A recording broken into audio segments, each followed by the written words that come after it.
إن الحمد لله نحمده ونستعينه ونستغفره ونعوذ بالله من شرور أنفسنا ومن سيئات أعمالنا من يهده الله فلا مضل له ومن يضلله فلا هادي له وأشهد أن لا إله إلا الله وحده لا شريك له وأشهد أن محمدًا عبده ورسوله أما بعد فإن خير الحديث كتاب الله وخير الهدي هدي محمد صلى الله عليه وسلم وشر الأمور محدثاتها وكل محدثة بدعة وكل بدعة ضلالة وكل ضلالة في النار فأعوذ بالله السميع العليم من الشيطان الرجيم بسم الله الرحمن الرحيم قاف والقرآن المجيد بل عجبوا أن جاءهم منذر منهم فقال الكافرون هذا شيء عجيب أئذا متنا وكنا ترابا ذلك رجع بعيد قد علمنا ما تنقص الأرض منهم وعندنا كتاب حفيظ بل كذبوا بالحق لما جاءهم فهم في أمر مريج يا أيها الذين آمنوا اتقوا الله حق تقاته ولا تموتن إلا وأنتم مسلمون يا أيها الناس اتقوا ربكم الذي خلقكم من نفس واحدة وخلق منها زوجها وبث منهما رجالا كثيرا ونساء واتقوا الله الذي تساءلون به والأرحام إن الله كان عليكم رقيبا يا أيها الذين آمنوا اتقوا الله وقولوا قولا سديدا يصلح لكم أعمالكم ويغفر لكم ذنوبكم ومن يطع الله ورسوله فقد فاز فوزا عظیما۔ ہر طرح کی تعریف اللہ رب العالمین کے لیے لائق اور زیبا ہے، جو سارے جہان کا اکیلا خالق ہے، مالک ہے، حاکم ہے، رازق ہے، جس کے ہاتھ میں پوری دنیا کی بادشاہت ہے اور جو اپنے عرش پر ہوتے ہوئے پوری کائنات کا نظام چلا رہا ہے۔ بعدہ اس کے تمام نبیوں اور رسولوں پر درود و سلام نازل ہوں، خصوصاً آخری نبی حضرت محمد مصطفیٰ صلی اللہ علیہ وسلم پر، جو آخری نبی، آخری رسول، آخری پیغمبر بنا کر اس دنیا کے لیے بھیجے گئے، جن کے بعد اب قیامت تک کوئی نبی آنے والا نہیں ہے۔ محترم حاضرین، وہ کام جن سے بچنا ضروری ہے، اس عنوان پر اب تک 6 خطبے ہو چکے ہیں اور آج یہ 7واں خطبہ ہے۔ پچھلے 6 خطبوں میں 17 کام ایسے بتائے گئے تھے جس سے بچنا ہر مسلمان کے لیے ضروری ہے۔ 18واں کام جس سے ہمیں بچنا ضروری ہے وہ ہے سودی کاروبار کرنا، سودی لین دین کرنا۔ سود بڑی تیزی کے ساتھ بڑھ رہا ہے، لوگ سودی کاروبار کر رہے ہیں، لوگ سود لے رہے ہیں، سود دے رہے ہیں، حالانکہ شریعت میں سود لینا، دینا، سودی کاروبار کرنا یہ سب حرام ہے۔ اللہ تبارک و تعالیٰ نے سورہ بقرہ میں فرمایا یا ایھا الذین آمنوا اتقوا اللہ وذروا ما بقی من الربا، اے ایمان والو اللہ سے ڈرو اور جو بھی ربا یعنی سود باقی رہ گیا ہے اس کو چھوڑ دو، ان کنتم مومنین، اگر تم حقیقی مومن ہو۔ ہم اپنے آپ کو مومن کہتے ہیں، صاحب ایمان کہتے ہیں۔ ہر مومن کے لیے ضروری ہے کہ سود سے اپنے آپ کو الگ کر لے۔ اگر ہمیں سود لینا ہے تو ہم اس کو چھوڑ دیں، سود دینا ہے تو اس کو چھوڑ دیں۔ سود لینا دینا یہ حرام ہے۔ اللہ تعالیٰ نے فرمایا کہ اے ایمان والو اللہ سے ڈرو اور جو بھی ربا باقی رہ گیا ہے اس کو چھوڑ دو۔ ان کنتم مومنین، اگر تم حقیقی معنوں میں مومن ہو۔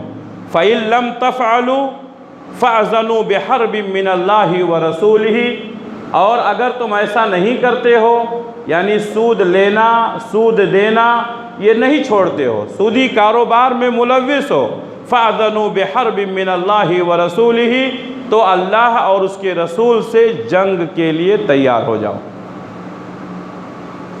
اگر اللہ اور اس کے رسول سے کوئی جنگ کرے تو جیت پائے گا، اگر اللہ اور اس کے رسول سے کوئی جنگ کرے تو وہ کامیاب ہوگا، اگر اللہ اور اس کے رسول سے کوئی جنگ کرے تو اسے کامیابی مل سکے گی؟ ہرگز نہیں۔ اللہ تبارک و تعالیٰ نے فرمایا کہ اگر تم ایسا نہیں کرتے ہو، یعنی سودی کاروبار کو، سودی لین دین کو نہیں چھوڑتے ہو، فَأْذَنُوا بِحَرْبٍ مِّنَ اللَّهِ وَرَسُولِهِ، تو اللہ اور اس کے رسول سے جنگ کے لیے تیار ہو جاؤ۔ وَإِن تُبْتُمْ فَلَكُمْ رُؤُوسُ أَمْوَالِكُمْ، لیکن اگر تم توبہ کر لیتے ہو تو تمہارا کیپٹل تم کو مل جائے گا، یعنی تم نے کہیں سودی کاروبار میں اپنا پیسہ لگا دیا ہے، اب سود نہیں لینا چاہتے ہیں، توبہ کرنی ہے، تو وہ کیپٹل جو تم نے انویسٹ کیا ہے، لگایا ہے، وہ تمہارے لیے جائز ہے، وہ تمہارے لیے حلال ہے۔ کیپٹل میں کسی طرح کا کوئی نقصان نہیں ہونا چاہیے۔ اللہ نے فرمایا وَلَا تَظْلِمُونَ لَا تَظْلِمُونَ وَلَا تُظْلَمُونَ، نہ تم کسی کے اوپر ظلم کرو اور نہ تمہارے اوپر ظلم کیا جائے۔ اگر کیپٹل کے ساتھ ہم سود لیتے ہیں تو یہ سامنے والے کے اوپر ظلم ہے، اور اگر ہمارا کیپٹل بھی ہم کو نہیں ملتا ہے تو یہ ہمارے اوپر ظلم ہے۔ اسی لیے اللہ تعالیٰ نے فرمایا نہ تمہارے اوپر ظلم ہو اور نہ تم کسی کے اوپر ظلم کرو۔ اگر توبہ کر لیتے ہو تو کیپٹل راس المال جس کو کہتے ہیں وہ تمہارے لیے جائز اور درست ہے۔ اس آیت سے معلوم ہوا کہ سودی کاروبار کرنا حرام ہے، سودی لین دین کرنا حرام ہے، سودی کاروبار میں کسی کا تعاون کرنا حرام ہے۔ اور اگر کوئی سودی کاروبار کرتا ہے، نہیں معلوم تھا، وہ توبہ کر لے، لیکن معلوم ہونے کے بعد بھی سودی کاروبار کرتا ہے، توبہ نہیں کرتا ہے، تو گویا کہ اللہ اور اس کے رسول سے جنگ کرتا ہے، اور اللہ اور اس کے رسول سے جنگ کا نتیجہ انسان کی تباہی اور بربادی ہے۔ کتنے لوگ ایسے ہیں جو سودی کاروبار کرتے ہیں، گاڑی لینے کے لیے، مکان بنانے کے لیے، بچوں کو تعلیم دینے کے لیے سود پر پیسے اٹھاتے ہیں، اس کو قسط در قسط بھرتے ہیں، ناجائز ہے۔ اسلامی شریعت کا قانون کیا ہے؟ ہم اپنی حیثیت کے مطابق زندگی گزاریں۔ دنیا میں سارے آدمی برابر نہیں ہیں، ہر ایک کی معاشی حالت الگ الگ ہے، اور ہر آدمی ایک ہی طرح کی زندگی گزارنے لگے، ہر آدمی کی لائف اسٹائل ایک ہی ہو جائے، یہ ناممکن ہے۔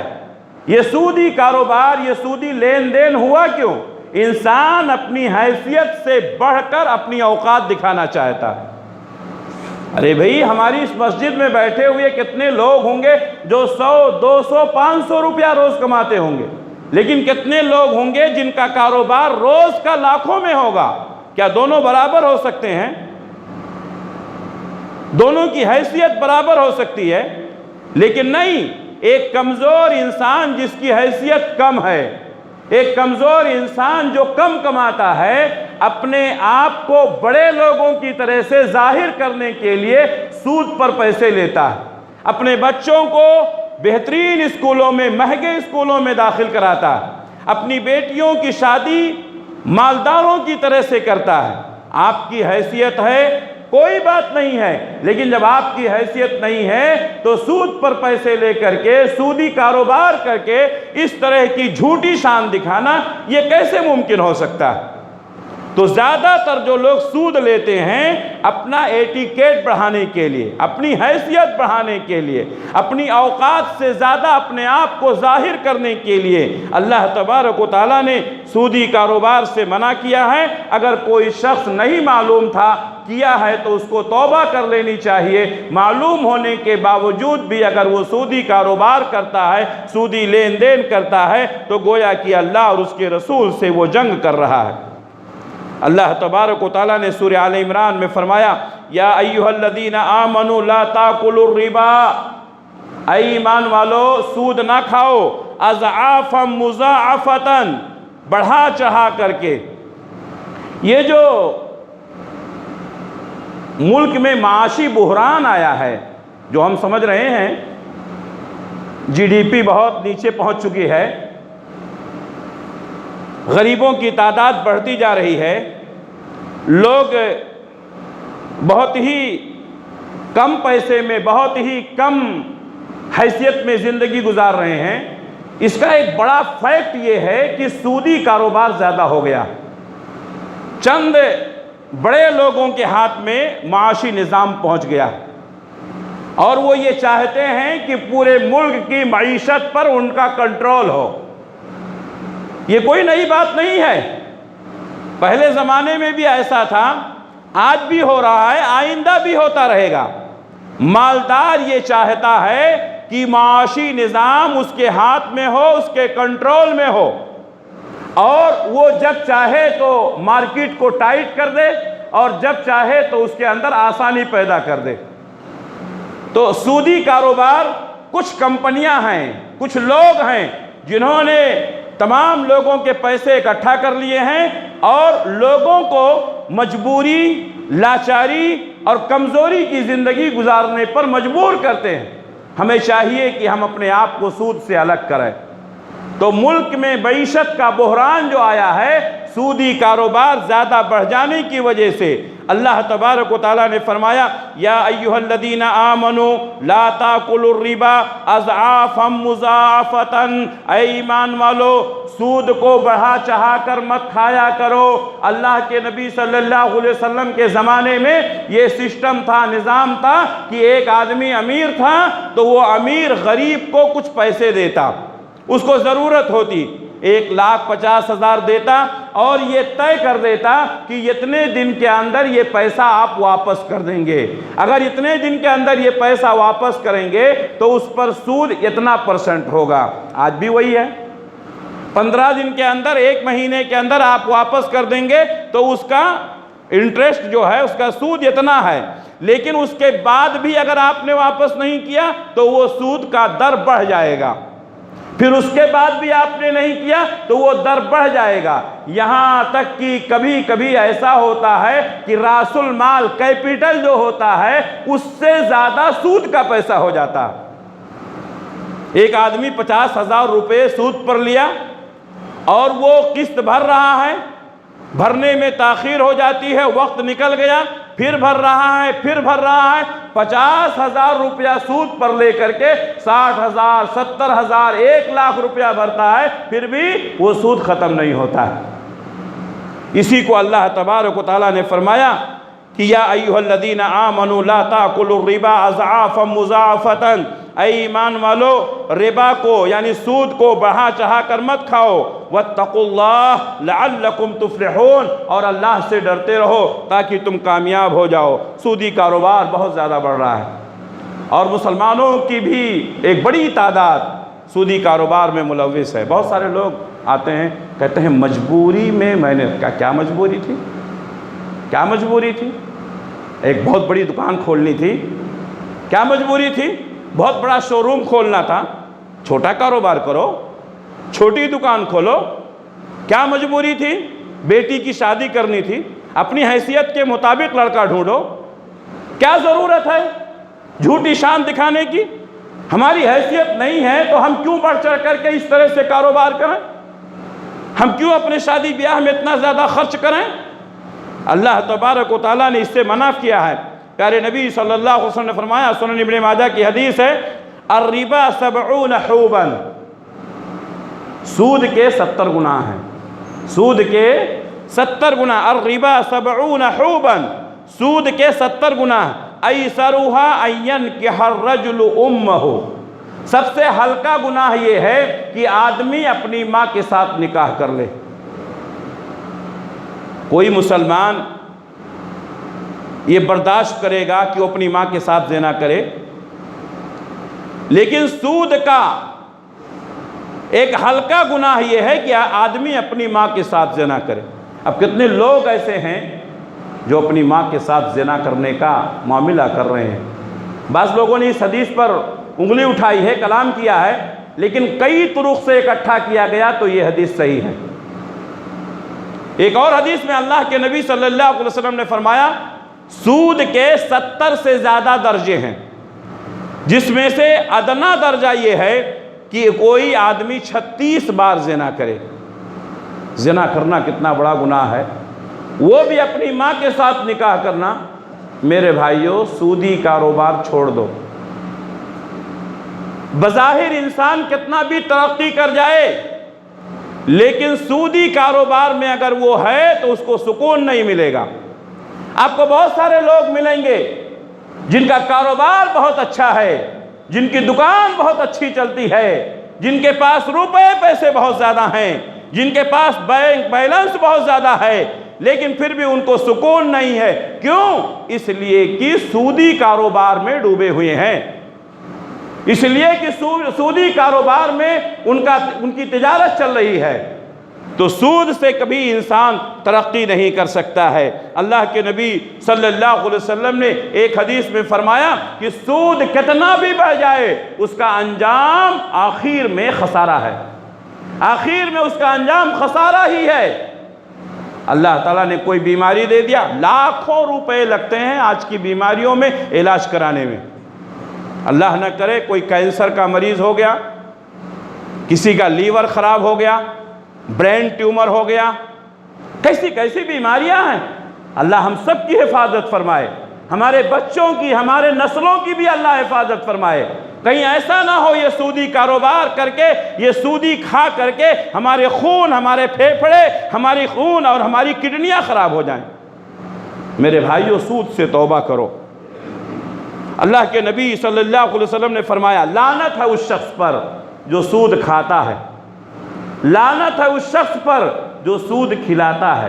یعنی لینے والے پر بھی لعنت ہے، دینے والے پر بھی لعنت ہے، وَكَاتِبَهُ اس کے لکھنے والے پر بھی لعنت ہے، وَشَاهِدَيْهِ اور اس کے گواہوں پر بھی لعنت ہے۔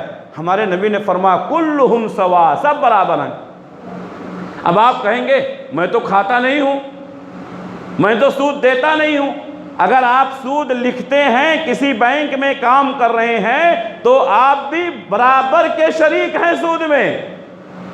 آپ اگر سودی کاروبار میں کسی کے لیے گواہ بنتے ہیں تو آپ بھی شریک ہیں۔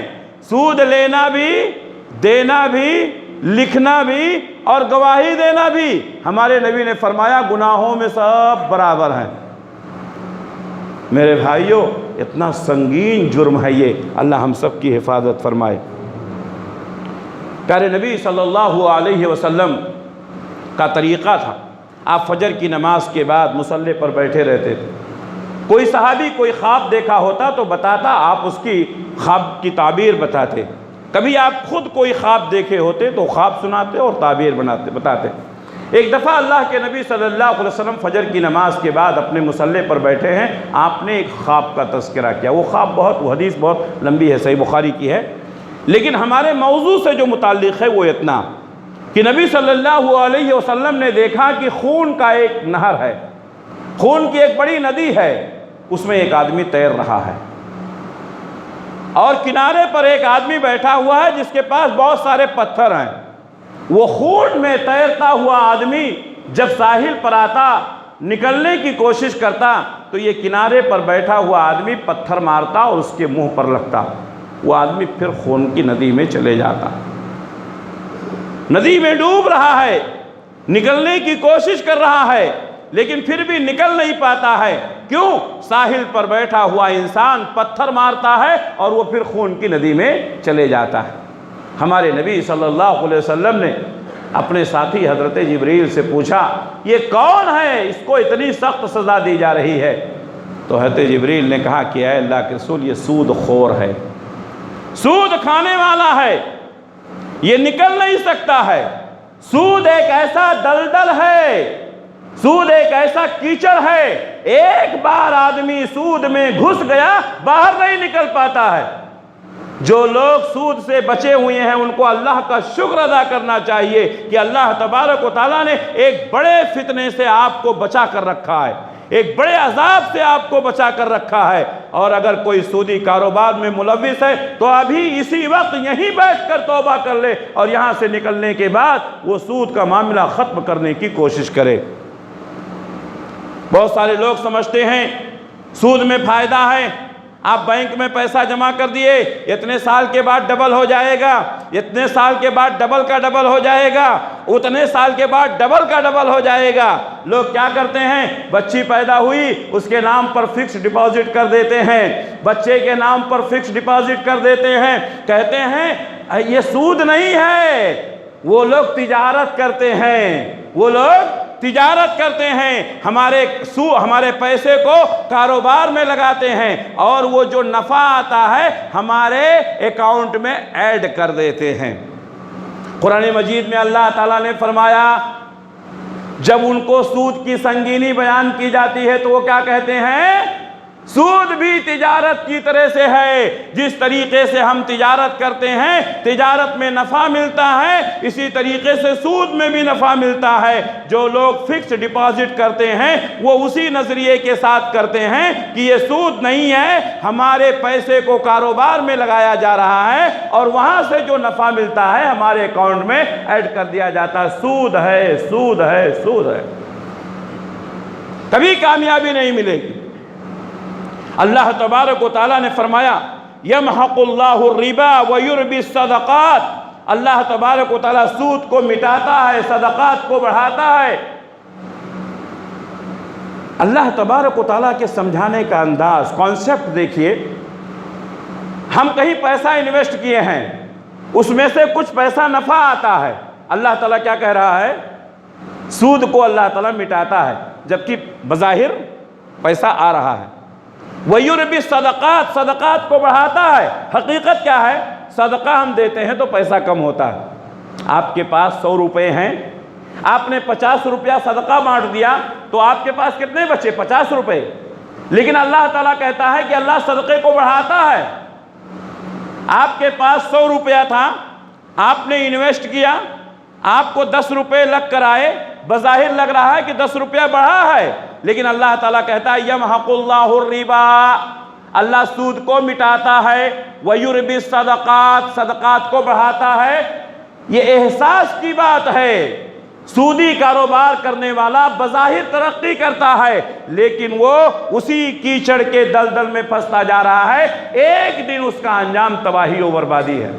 صدقہ بانٹنے والا آج 100 روپیہ 50 روپیہ بانٹ رہا ہے، جس کا نتیجہ یہ ہے کہ اللہ تعالیٰ اس کے کاروبار میں ترقی دیتا ہے، اللہ تعالیٰ اس کو بیماریوں سے محفوظ رکھتا ہے، اللہ تبارک و تعالیٰ اس کے گھروں میں خوشحالی لاتا ہے۔ یہ ہے ترقی۔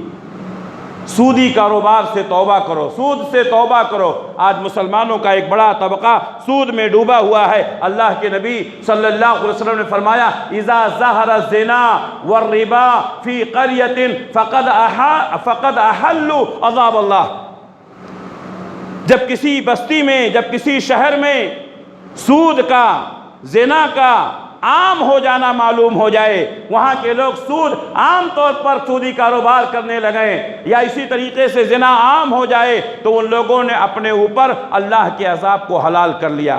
اب ان کے اوپر اللہ کا عذاب آئے گا۔ یہ اللہ کا عذاب جو مختلف شکلوں میں ہمارے درمیان آ رہا ہے، ہو سکتا ہے اسی گناہوں کی وجہ سے ہو۔ میرے بھائیوں، اسی طریقے سے 9ویں بات جس سے ہم کو بچنا ہے یہ ہے چوری کرنا۔ چوری کرنا ایک اخلاقی جرم ہے۔ بھائی پیر سمیٹ کر بیٹھیے، نہیں تو پیچھے بیٹھ جائیے کہیں، جمعہ کے آداب کے خلاف ہے۔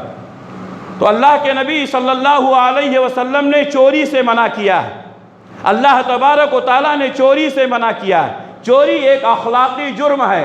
بہت سارے لوگ چوری کا کاروبار کرتے ہیں، بہت سارے لوگوں کو چوری کی عادت ہوتی ہے، اور یہ چور کوئی ایسے ہی نہیں بن جاتا ہے۔ پہلے چور چھوٹی چھوٹی چوریاں کرتا ہے، پھر اس کے بعد جری اور بہادر ہو جاتا ہے۔ ہمارے بچے اسکولوں میں پڑھتے ہیں، وہاں جاتے ہیں کبھی کسی کا قلم چوری کر کے لے آیا، کبھی کسی کا پنسل چوری کر کے لے آیا، کبھی کوئی کسی کا کتاب چوری کر کے لے آیا۔ ہم سمجھتے ہیں کہ بچہ ہوشیار ہے، ہمیں اسی وقت اس کو ڈانٹنا چاہیے، اسی وقت اس کی سرزنش کرنی چاہیے اور بتانا چاہیے کہ اسلام میں چوری کرنا حرام ہے، اگر چوری کرو گے تو اللہ تبارک و تعالیٰ اس کی سزا دے گا۔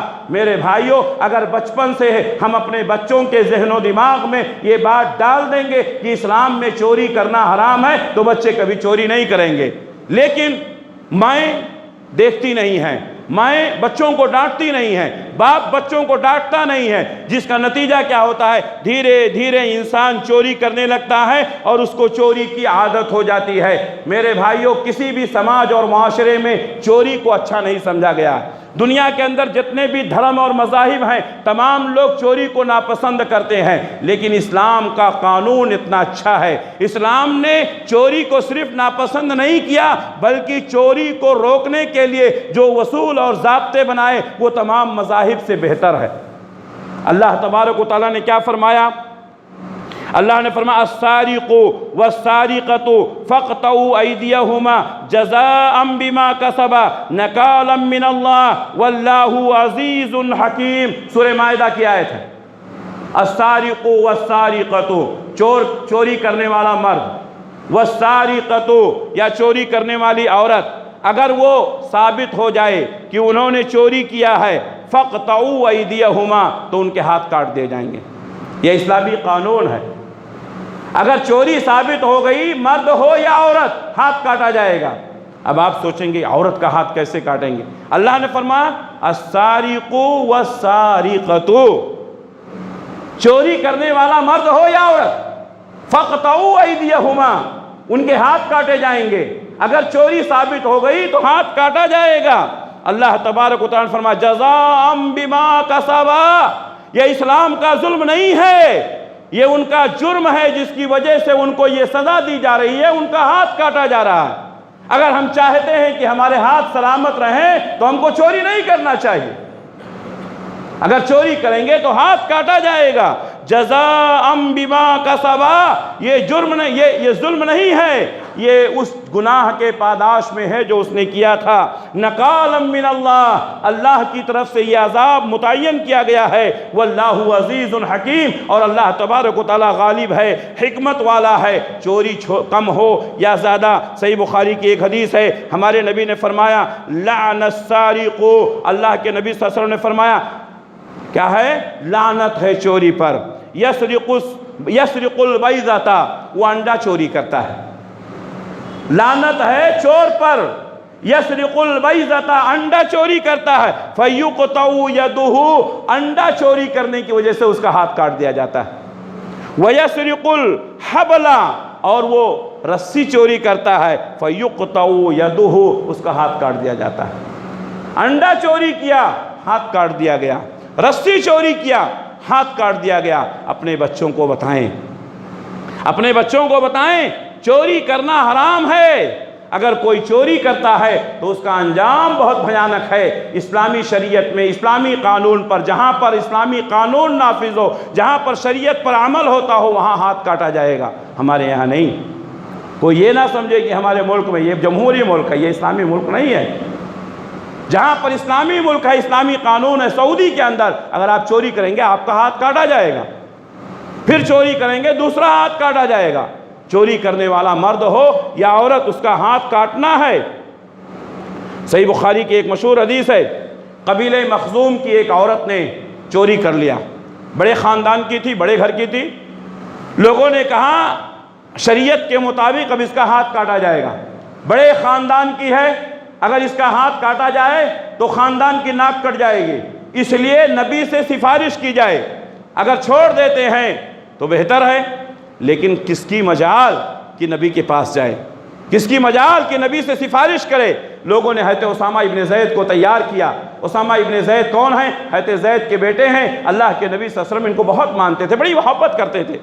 اس محبت کا فائدہ لوگوں نے اٹھانا چاہا، حضرت اسامہ ابن زید کو تیار کیا کہ نبی سے سفارش کریں۔ اسامہ ابن زید گئے نبی کے پاس اور کہا حضور کچھ لوگ آئے تھے قبیلہ مخزوم کے اور انہوں نے ایسی ایسی بات کی ہے۔